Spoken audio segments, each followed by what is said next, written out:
Hello, and welcome to the Brick and Mortar Detroit podcast, where we discuss business, real estate, lifestyle, and travel.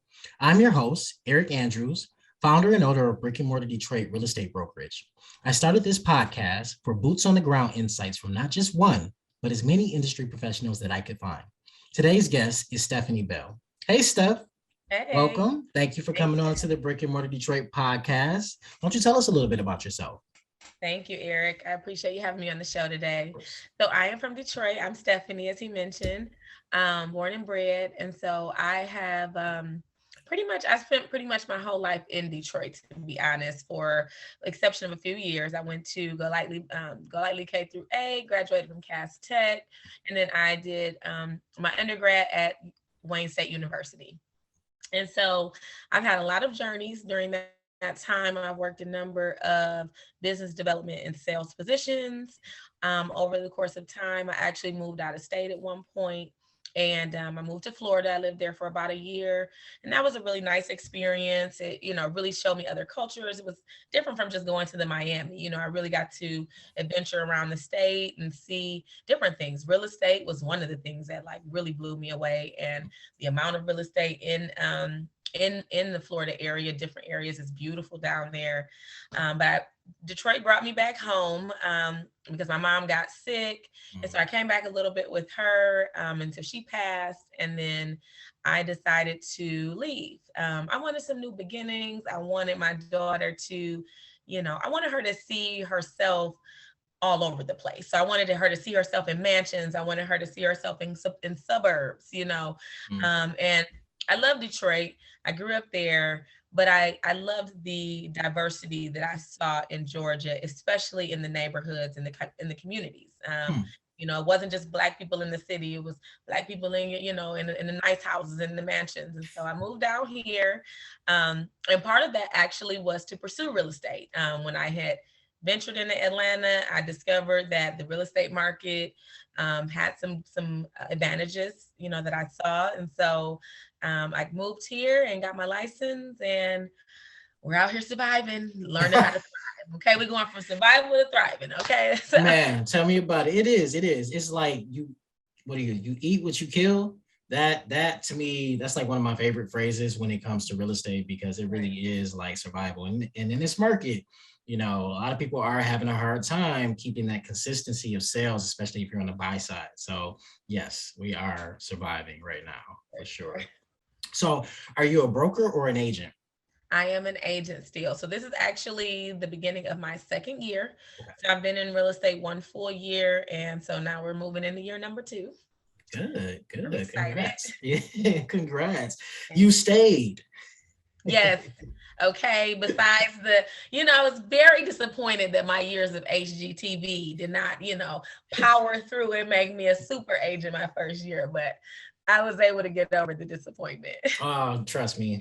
There will be more HGTV in your life, and most of your buyers will think that they will look at one house and get that house and You renovate got it it. in a day. Like, no, That that's not part how it wasn't goes. fake. The buyers are not fake on there. No, not at all. Not at all. So, like, what do you specialize in? So actually, I just have narrowed in on investment properties as well as commercial real estate. I am learning about that. So I actually am working on some continuing education courses in commercial Hmm. to give me the education I need to really get into that area. And that's mainly just because I actually, in business and in other things, I work with business owners often. So Hmm. I also promote like wellness, and so I'm often talking to business owners, and it's really a natural thing to form relationships with those people. Hmm. And what happens is that sometimes they say, "Hey, I want to expand," or "Hey, can you help me do this?" And so I found that commercial is somewhere that I feel I can grow in. So I am focusing on that. Actually, I'm going to be making a change here soon that will push me, further down that path and working with individuals that are specifically focused on commercial. What I would say my desired specialties are investment properties and commercial properties. And I have had some opportunity to work on the residential side, buying and selling. While those sides, look great, and we see all this for the sold signs and the smiles on Instagram, what I've discovered, and this is because I'm a strategist, I think about things. I discovered that that side often requires a lot of time, a lot of work, a lot of energy. You are investing a lot of your resources for a possible return.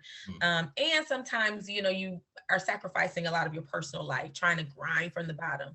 So when you're coming in new, you're almost always kind of stuck with maybe smaller deals or the client that this person doesn't want.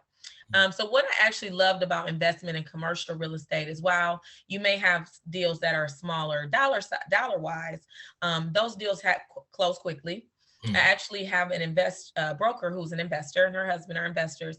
So I was able to gain some experience locating and being able to distinguish properties that are in maybe condition that doesn't need a lot of work, but are in a good area, good school district, and could be rehabbed and potentially provide some value for the investors. So I've actually been doing a lot of work researching, learning the city, learning those up and coming areas so that I can focus in on working with investors. I've been connecting with them on LinkedIn.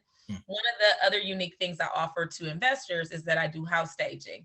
So, there are investors that like to fix and flip. There are investors that like to buy something and rent it out and have that residual income. And then there's investors that own multiple properties. So the advantage that I have with staging is that we especially with investors that own multiple properties, we buy furniture that is secondhand, gently used, accessories, pieces, discount things. And so we're an investor that owns multiple properties or is going to like fix and flip numerous properties, or even that investor that plans on doing Airbnb.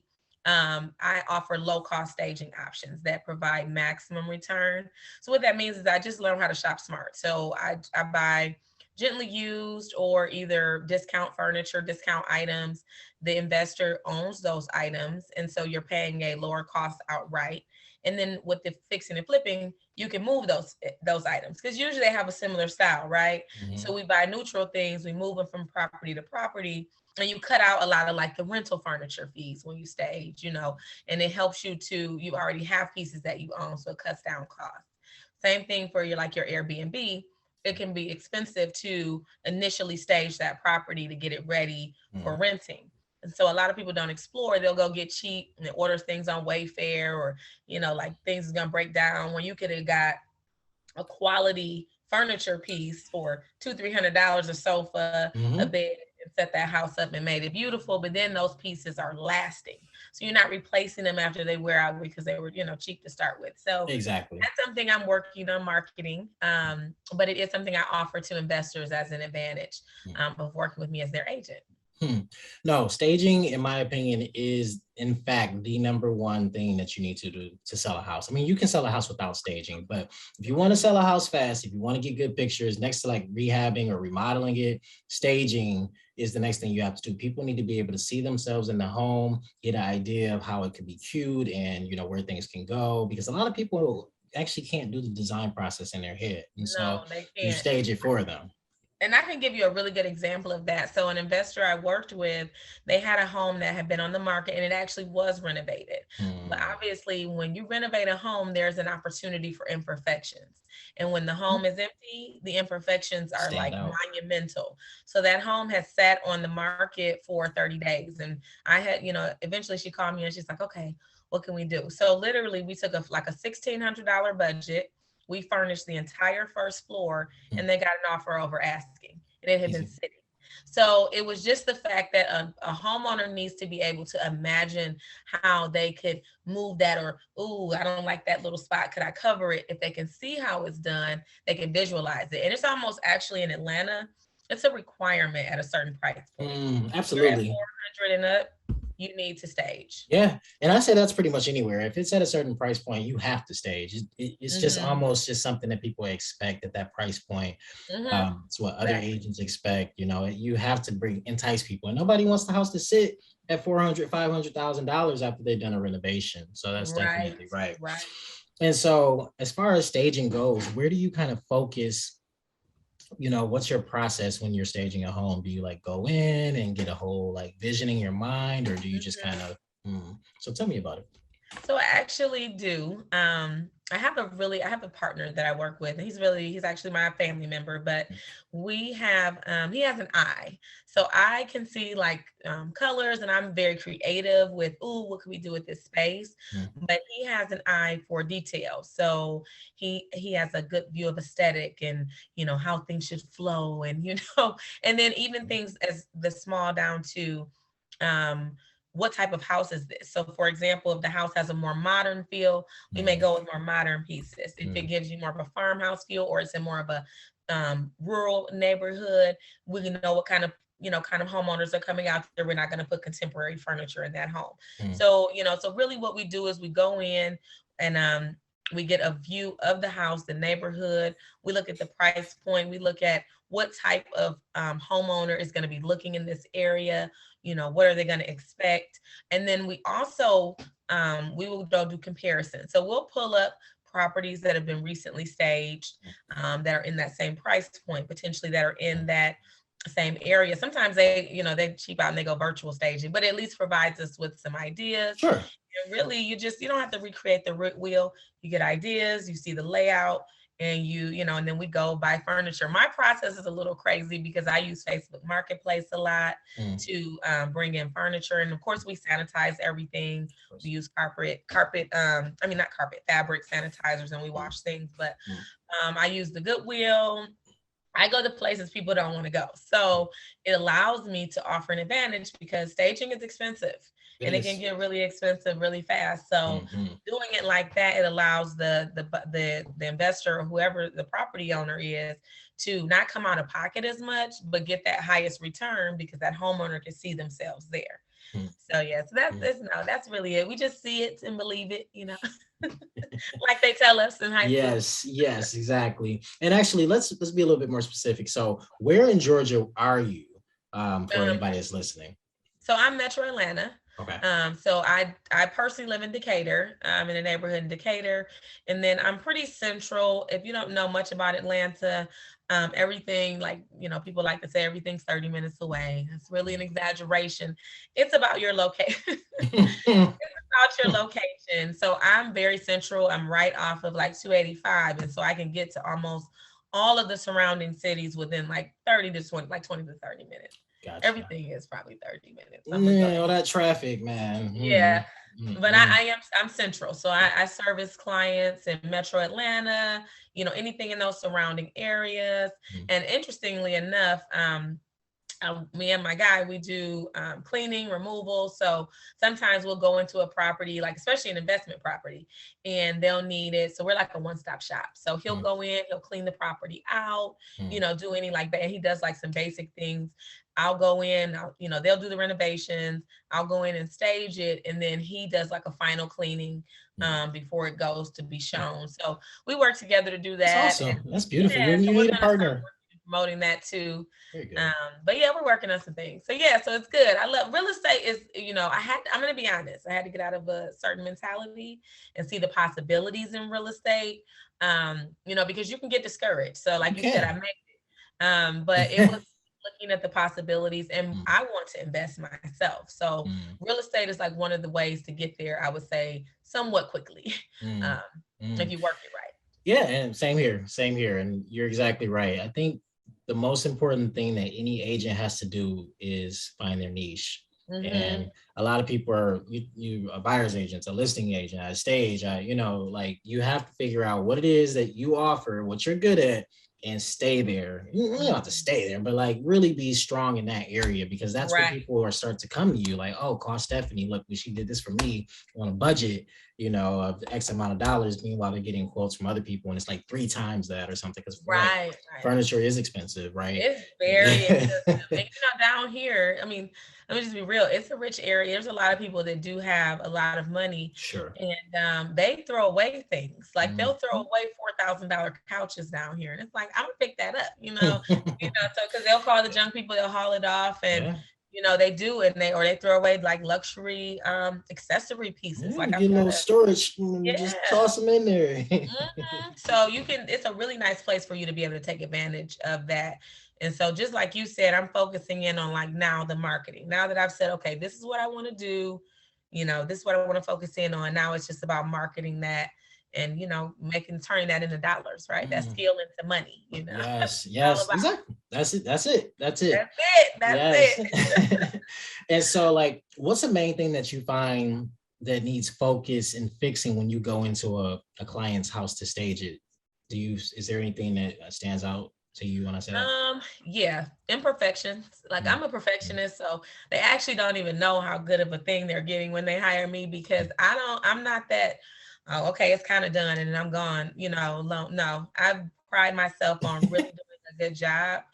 And my partner that I work with sometimes he's worse. mm, So anything that we would feel uncomfortable as a homeowner, if the floor is uneven in one spot, or because there are things that can happen, especially in new construction, depending on the sure, teams you're using. sure. If there's like for example, I've seen houses where an outlet is like placed wrong, right? And so it'll be an eyesore. Like if that space is left open, I've had investors that wanted to leave you wanted to you want to sell this house at this price, but you want to leave, no, you don't want to put a refrigerator in there.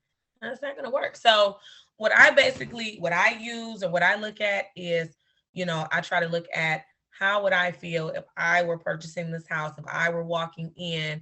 And so I work to try to work around. So for example, one house I staged had like a really awkward corner, and it Mhm, was it was just like, what do I do there? mm, And I could see possibilities, but I could see how a homeowner wouldn't be able to see. So we exactly. were able to take that space, which was just like a random space near a fridge, and turn it into a bench seating area by a Mm, window. mm, But then now you can see, oh, I could put a desk there, or oh, so it's really just staging. The only purpose of it is for the homeowner to now be able to open up their imagination, exactly. right, and see themselves in that space. Very true. Very true.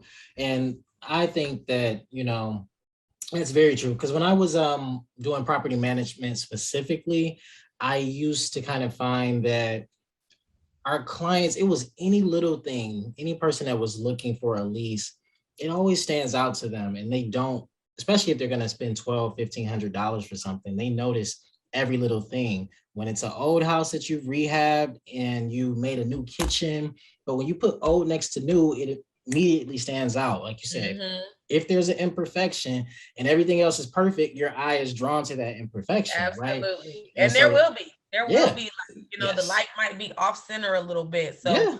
we may readjust our table the way Mm, the table sits underneath it. mm. It's not to trick or to manipulate, but it's to help you understand that life's not perfect. So you work around it, right? Like you're Absolutely. not gonna get the perfection, but if you Right. love this and you love this space, this is how you make it work. That's Yeah. all. Yeah. Hmm. And that's something you have to do for your buyers sometimes. I've had many buyers who just have no imagination, right? Or they're so caught up with this, that, and the other. And sometimes you do need to propose different ways of approaching something so that they can, Hmm. like you said, use their imagination because they just Right. never thought of it. And I was actually taught early on that whenever someone has an objection, that's an invitation to close. Although they may not Absolutely. say it, they're looking for you to overcome this objection that they've kind of placed there or whatever. So if you're just like, okay, and they're just like, okay, well then you guys just kind of like, That's all it. right, moving There on, you right? Right. right. But like, what about this? Or what if you did this? Like that, especially as an agent, if you stage two, that's gonna be really good for you.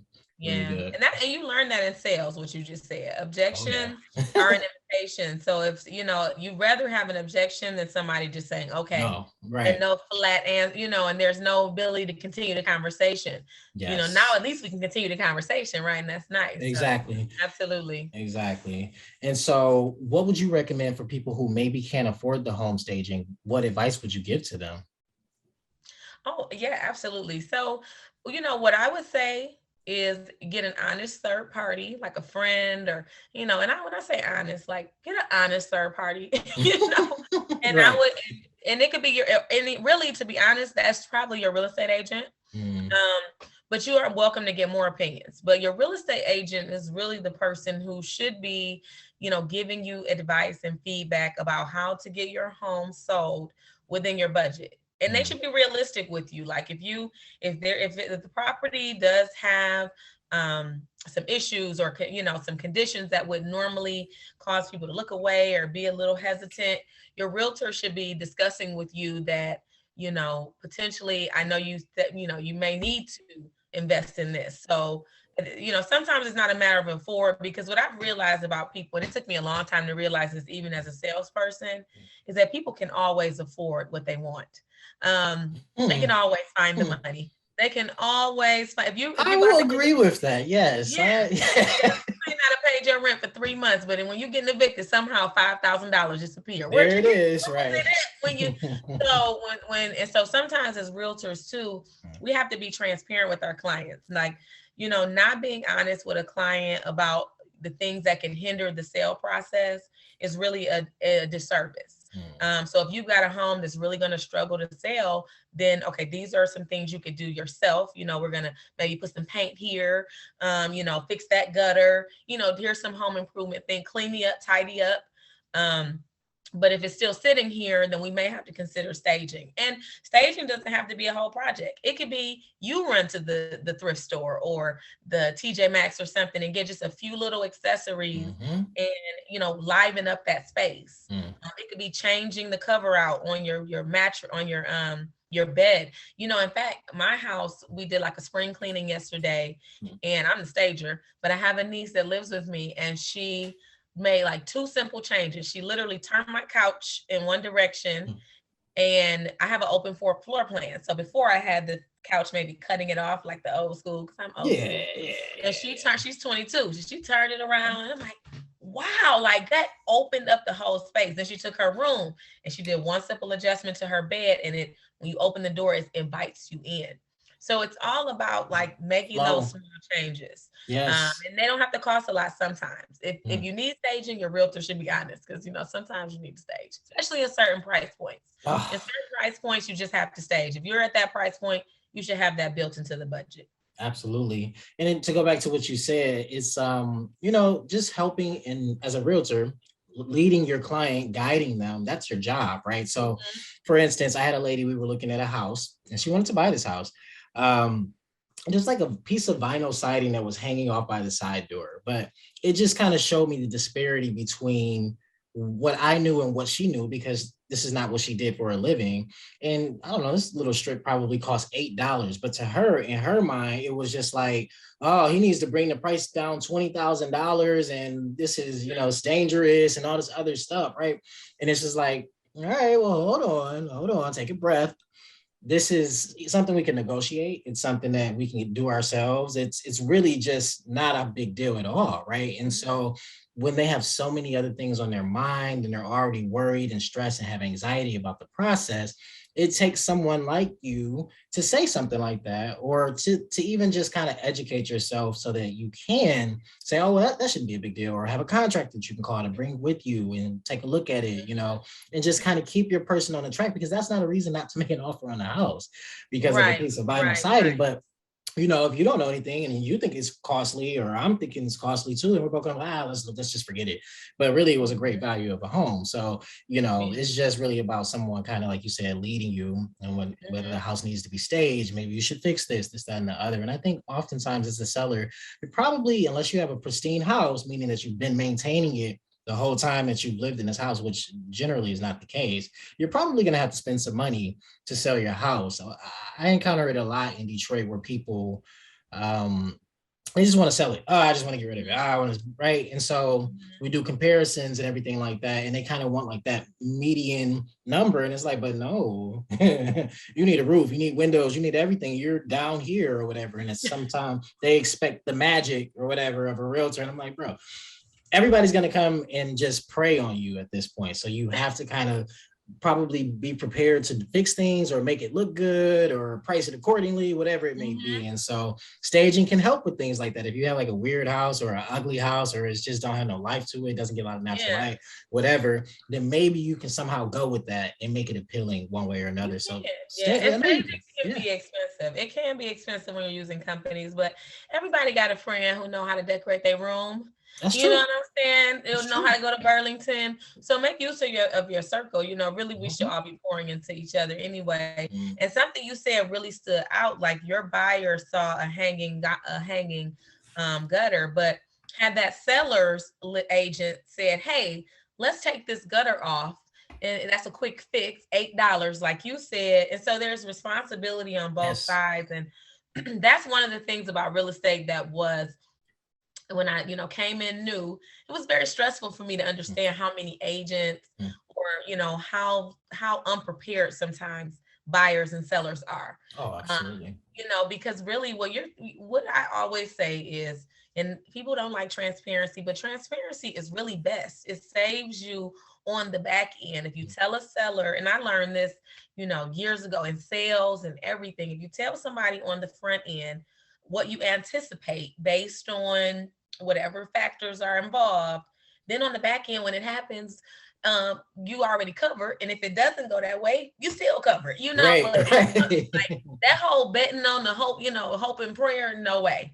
Like No. I'm gonna tell my buyer or my seller, hey, let's make these small changes, Hmm. because if you don't, the buyer's gonna walk in and they're gonna try to lowball you because you didn't want Exactly. to make a $12 fix. So you want Exactly. 20,000 or $12, So it's being Exactly. realistic and having tough conversations is so important in real estate. I see it lacking a lot. Hmm. A lot of it looks like smiles and sold signs, and we're not talking about the back end work, the long nights, the difficult clients. Like these are real conversations. So that's why I Yes. appreciate your platform too, because you're Oh, good. speaking honestly, and Good. Good. we need Thank that you. as realtors. We need a Thank place you. to be honest. We love our clients. We know y'all Yes. Yes, love we y'all. do. Yeah, and I agree. Transparency is everything, and it's like I have a very extensive history in sales, and I've tried many different approaches, but I find the best approach to be transparency, and that's just who I am as a person. If Yeah, anybody knows me, I'm gonna be honest about it. If don't ask me me if you too. don't want to hear the truth. I've gotten better with Ask somebody sugarcoating. else. You Ask don't ask somebody Eric. Don't ask Eric Andrews because you're gonna hear exactly what he thinks. But I'll try to be nice about it. But that being said, it really is a disservice to you and that person because you have to spend time, right? Especially in real estate. If you thought that you were going to slide something past a buyer or they weren't going to know or you didn't tell them or whatever it may be, it only will hurt you later, especially if it's during the Absolutely. title Yeah. process or underwriting or something that you Somebody's knew gonna wasn't going to find pass it, inspection. Right. inspection.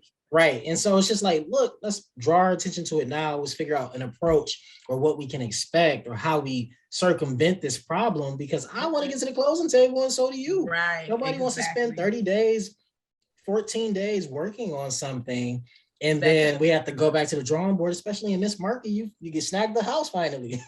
You Right. better get the Right. house, Right. So yeah, no, I totally agree. So since we're here, what is the market like in Georgia or where you're working in the metro Atlanta area? Tell me about it.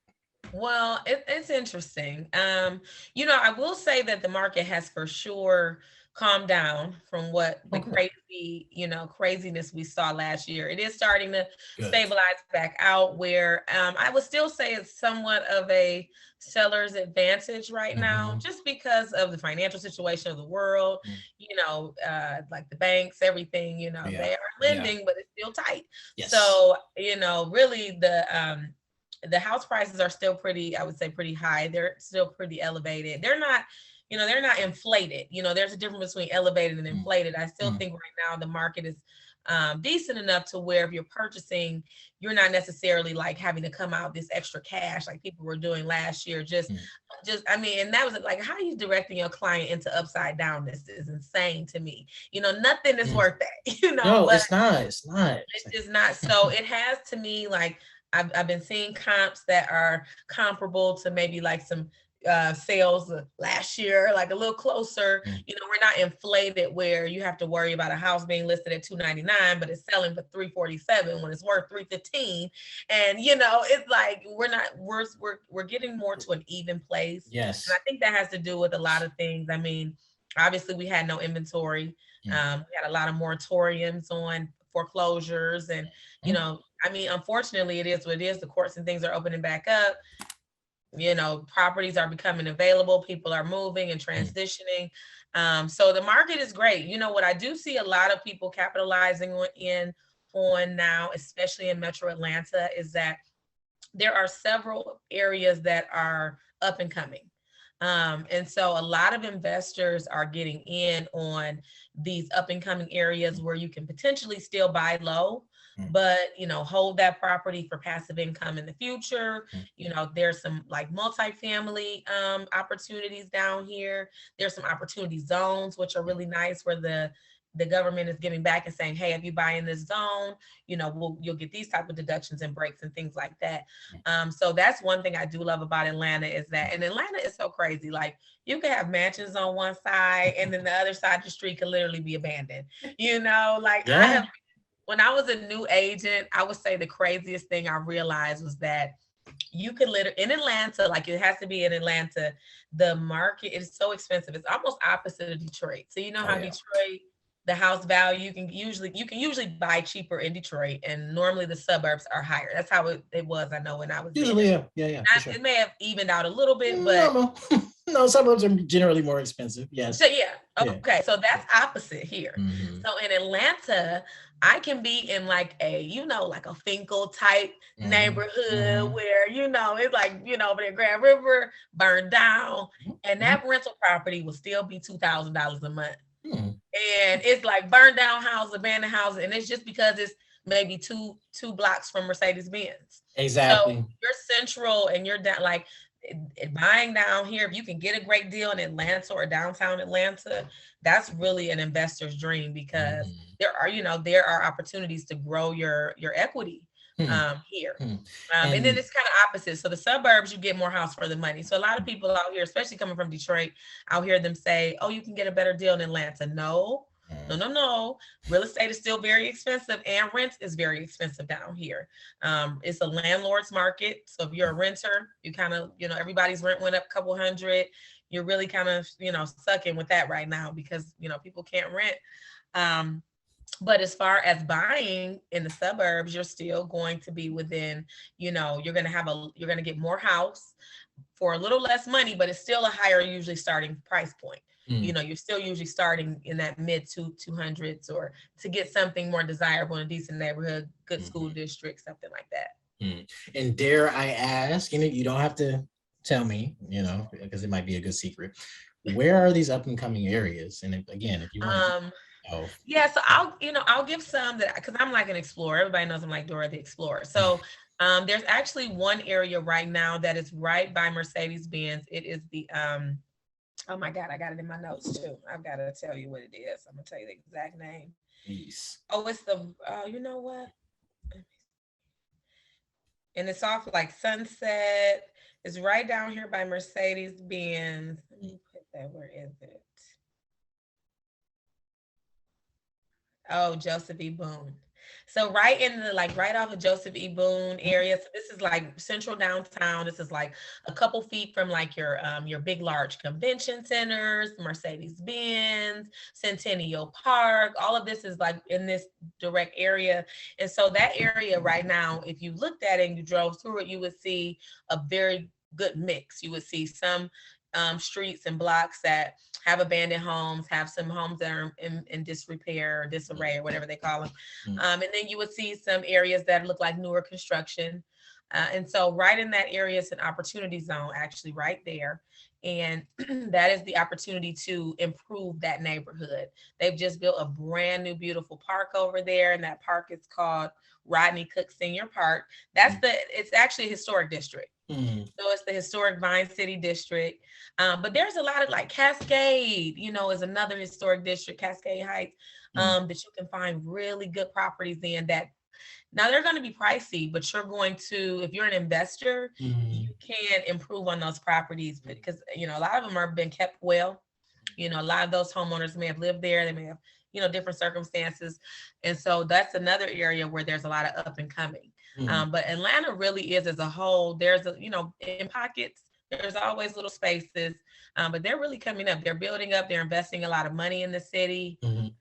I see like some exciting things happening here. I'm excited to be a part. Awesome. Now, the areas that you mentioned, is there anything like super special about them, and they're the reason that they're up and coming, or is it just kind of like the next to blow because they're obviously proximity or something like that? Yeah, I honestly think it's a lot about proximity. I do think that I mean, I could be wrong, you know, you don't quote me, but I do think that that the higher ups want to improve those areas, obviously for tourist reasons, for, you know, the obviously those areas right now are not making the city any money. So there's an incentive to build there, especially where you've got a lot of abandoned buildings. It's an Mm, eyesore. So I think there's a multi-level of things involved in why they're improving those areas. But I would say the main thing is just that Atlanta is booming mm, and real estate is really booming in the city. And so, you know, these people are snatching up these opportunities to hmm. be a part of that. Awesome. I Awesome. can't wait till I can snatch up one. It's fun. Man, me too. Me I mean, too. anybody want to be a client to get closer? No. But yeah, I'm working. You know, it's gonna happen. I'm excited about being a part of it. You know, being Oh in yeah. It's definitely gonna happen. It's it's gotta happen. And so any thoughts come to mind when I ask what you'd recommend to buyers that are looking to get into that market? into Atlanta. Or your metro Atlanta market? And this are they from here or like relocation? I would say relocation. Okay. So I would say that the best thing to be is informed. Mhm. You know, and so when I was moving to Atlanta, I did research about neighborhoods, I did research about school districts. So I think it's important that you narrow down what are your deal breakers, what are the things that are most important to you, and then evaluate the prices. Don't just come down here on a hope and a prayer and I heard I can get me a house. No, like do research. You know, you can a lot of times you do need to be pre-approved to specifically talk to an agent or to, for them to take you out on showings. Yeah. But you can always talk to a lender. You can always have a preliminary conversation with a real estate agent or a friend, or everybody knows somebody live in Atlanta. So, use your resources and connections to inform you about the city because, like I said, Atlanta is very mixed. I don't like to use the other word. There's a lot of mixed neighborhoods. And Mhm. so what that means is that could have saw a neighborhood on, your little app and oh, that looks beautiful. And then you get here and across the street, it may be like, a couple neighbors. So it is very important to do research. I always tell people, like, if you're thinking about relocating, I had some relocation clients once, and I remember like they wanted me, they're just like, just can you just virtually show us everything? Sure, but you need to probably fly in At least and let's once. go through the city. And that's the type of agent I am. I don't Yeah. want to just sign you up to something. You're going to remember that I took time with you. Yeah. And then Yeah. I made sure you wasn't in the hood. Like, let's just, Yeah. Yeah, no, it's funny. I um, said something like that a while ago. It's like it's not gonna be Eric Andrews. You're not gonna be saying Eric Andrews did this, that, or the other. I'm gonna make sure that you are informed. I don't want people to buy a house that I wouldn't buy unless they really understand what they're doing or right, really right, understand that it's not a house that I would buy, right. or something like that. But yeah, you're right. People will just like you said, fly down and like, oh, we're here. Like, you're moving here.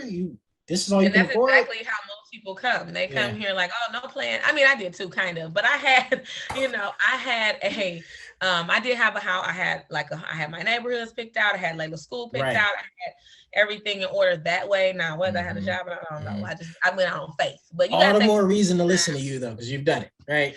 I mean, it's very suspicious, but we are working it out. Jesus is on my side, but well, I'm sorry, but no, that's funny. And one quick thing I too would say is that when you're thinking about moving to Atlanta, if you see a deal that looks like that look real good, like that is not, then that means you are on point. It's too good. Exactly. Because if you like seriously, the rental market down here, the housing market down here is very consistent. And if you see something that is way underpriced or way lower than what the median of what you've been looking It's for, for a reason. neighborhood is either going to reflect it or there's something wrong with the property. I would Um, say that's the exact same thing in Detroit. Period. mhm. Period. When that price looks too good and the house looks great, and you're constantly wondering why there's something wrong. If it's the Mhm. neighborhood or the house or both. Yeah. And the thing about Atlanta, people aren't used to the prices down here, especially coming from Detroit. You see $1,200 rent, you're thinking, oh, okay, that's deep. No, like down here, if you see $1,200 rent, it may, you may be in the hood. Yeah. So you have to understand the area. And Mm, sometimes you can get a good deal, but you want to look for those. But you need to understand the majority will not be a good deal. It's a reason it's priced that way. So I think mm. that's the biggest advice is checking out the neighborhoods and seeing where you're looking to live. And what's like a good median rental lease rent amount? what are the ranges down there? It depends on what you're trying to get. So if you're trying to get, I'm just trying to live normally, come down there for a job and like, not be in the hood, but not have to worry about right. my I would car say safety. so it's different.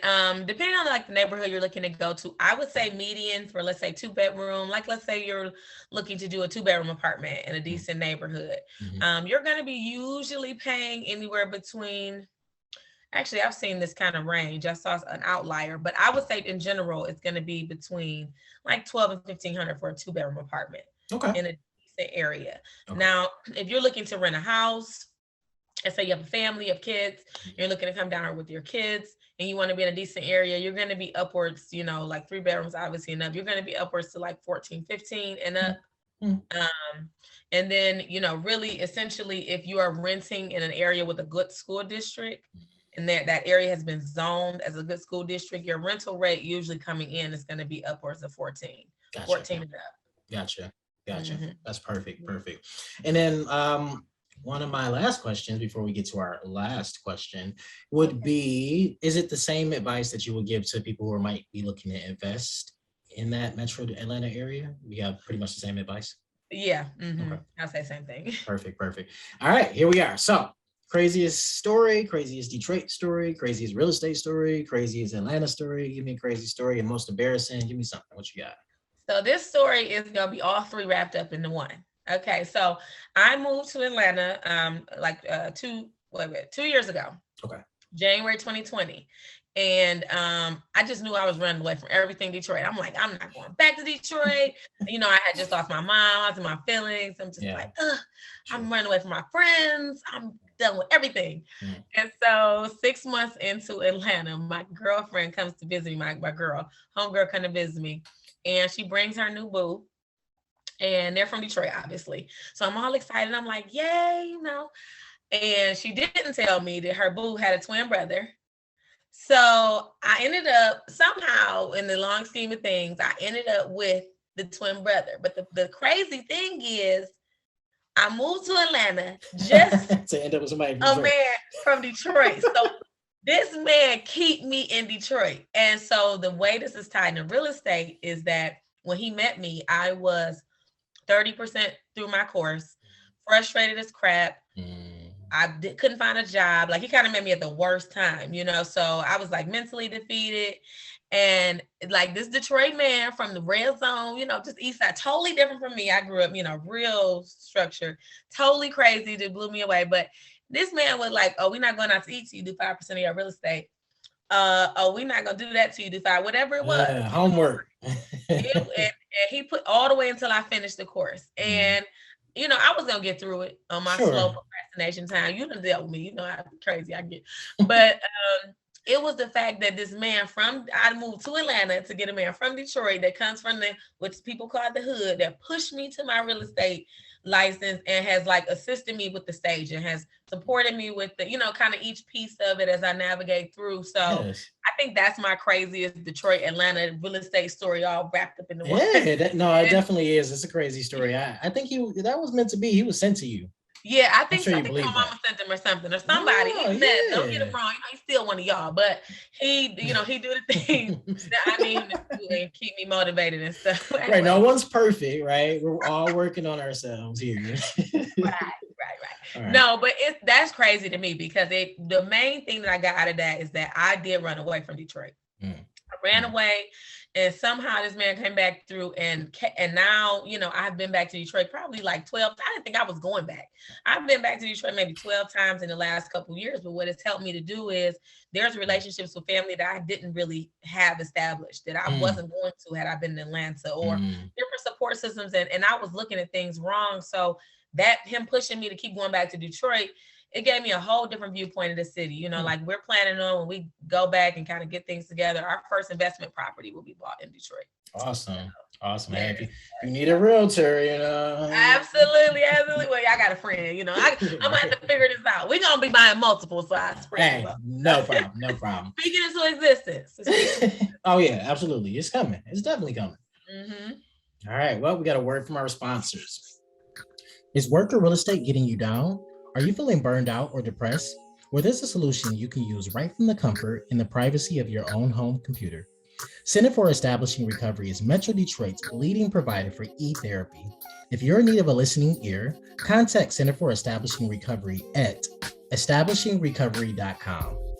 If you have a question or topic you're interested in having us discuss, or are interested in coming on as a guest, advertising, real estate services, or sponsoring an episode, go to brickandmortardetroit.com/podcast. Again, that website, brickandmortardetroit.com/podcast. Stephanie, is there anything you'd like to share or promote before we end? Where can people find you? I have loved this discussion. I've been waiting to kind of talk to someone more about staging. I'm hoping to have you back on actually, and we can talk more in depth about that. But where can people find you and anything you want to promote? Let us know. Yeah, so two things. So they can find me. I'm on LinkedIn, Stephanie Bell, and I do a lot of connecting on there, as well as Instagram at Steph the Glow Getter. And I am a real estate agent, but I am very much kind of focused on how to maintain these areas of life, right? Lifestyle changes. So one of the things I'm about is CBD and using like plant medicine to help with anxiety. Those are the things that kind of push you through like these hard fields. Real estate is not easy. It can cause a lot of anxiety. So I'm all about that. But also I noticed you mentioned at the beginning that you're about travel, business, lifestyle on this podcast. And so I actually want to share something I just became privy to, which is a company I've been working with that actually promotes lifestyle and good skin, good health products and travel. It's called Secret. So if anybody wants any more information about how they can be out of town and having great skin and feeling good, high energy, or CBD, hit me up. Or real estate. I do, I do it all. It's a lifestyle, right? We building wealth, but we gotta have a different mindset to get to wealth. Absolutely. So I can do real estate, but if my mindset's still effed up, I may not get the wealth that I need, right? So it all works together. Multiple revenue streams. That's how you get there. Right. That's how you get there. Multiple streams of happiness. And I'm saying the word. Multiple streams of money. Yes. Yeah. Exactly. Money and motivation. Multiple streams of motivation. Let's say that. Let's do it like that. And I'm right there with you for CBD because, for stress and bringing down that anxiety almost immediately, especially the pins, for real, CBD definitely helps take that edge off. Because I suffer from anxiety sometimes or whatever, especially in stress for sure. So, and my daughter, life is a real thing. Yes, life is real crazy. Yeah, we don't talk about it in our community either. We don't discuss mental health and so I'm working on stuff like that because I am gonna start talking more about it. I have my cousin does a podcast where she talks about it because we need to open up. It's a lot of issues that we kind of sweep under the rug.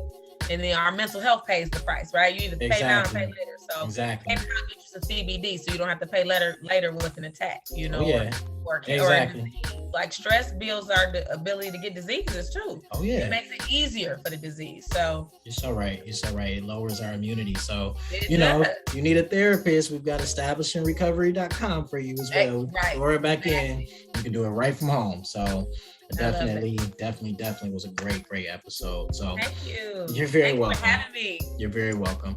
Well, that's it for today. You've been listening to Brick and Mortar Detroit podcast, where we discuss business, real estate, lifestyle, and travel. I'm your host, Eric Andrews, founder and owner of Brick and Mortar Detroit Real Estate Brokerage. I started this podcast for boots on the ground insights from not just one, but as many industry professionals that I could find. As always, don't just dream, build your dream. Follow us on Instagram at Brick and Mortar DET. For everything else, brickandmortardetroit.com/podcast. Brick and Mortar Detroit podcasts and newsletters reflect the opinions of only the authors who are associated guests of podcasts and do not reflect the views of Brick and Mortar Detroit LLC or any of its subsidiaries or affiliates. They are for informational purposes only and are not a recommendation of an investment strategy or to buy or sell any home, security, or asset in any market. They are also not research reports and are not intended to serve as the basis for any investment decision. Any third-party information provided therein does not reflect the views of Brick and Mortar Detroit LLC or any of their subsidiaries or affiliates. All investments involve risk, including the loss of money, principal, and past market performance does not guarantee future results. We always recommend you enlist a professional entity for any investment decision you may be considering.